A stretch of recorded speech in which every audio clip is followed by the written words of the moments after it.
Susan Brothers, thanks for being here.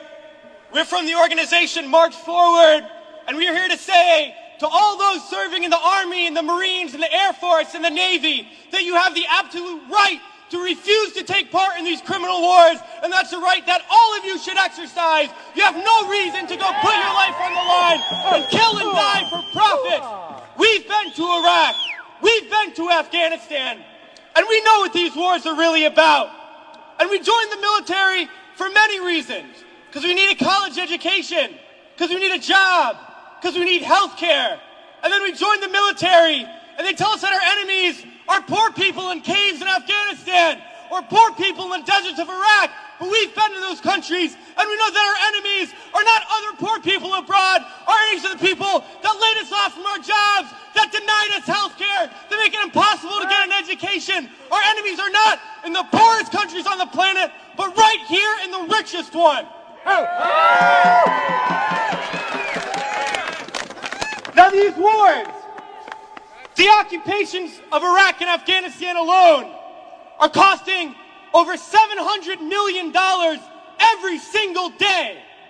This is a crime.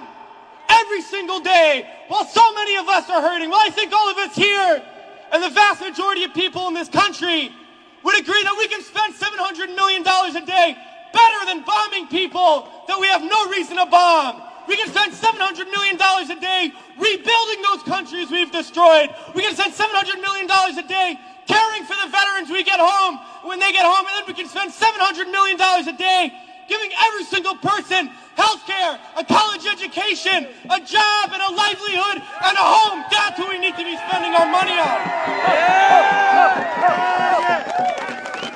But this government is not going to do that. They're not going to use the money in that way. They're not going to end the wars. And they're not going to do it because it's not our government. It's their government. It's the government of the rich. It's the government of Wall Street, of the oil giants, of the defense contractors. It's their government, and the only language that they understand is shutting down business as usual. And that's what we're doing here today, and we're going to continue to do until these wars are over.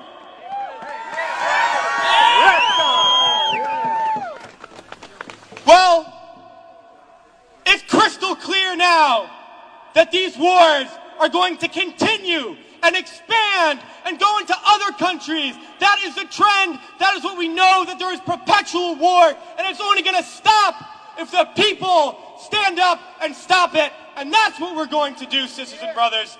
And a lot of people ask me, what do we do? Because we all know things are bad. We all see the atrocities on TV. We read about it. We experience it. People always ask, what do I do? Because we always want to know what to do. Do we vote? Do we support a politician?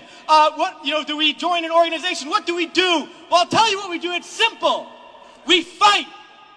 We fight and we fight and we fight. And we shut down our workplaces. We shut down our schools. We shut down the streets. We shut down business as usual. And we fight until we force the people in there to do what the people out here want. Because that's how we're going to get around, and we're going to fight until there's not one more bomb drop, not one more bullet fired, not one more soldier coming home in a wheelchair, not one more family slaughtered, not one more day of U.S. imperialism. So let's fight to make that happen. We can do it today, and then the days ahead, we have to fight to end these wars and create a better world, sisters and brothers. So join us in that fight. Thanks.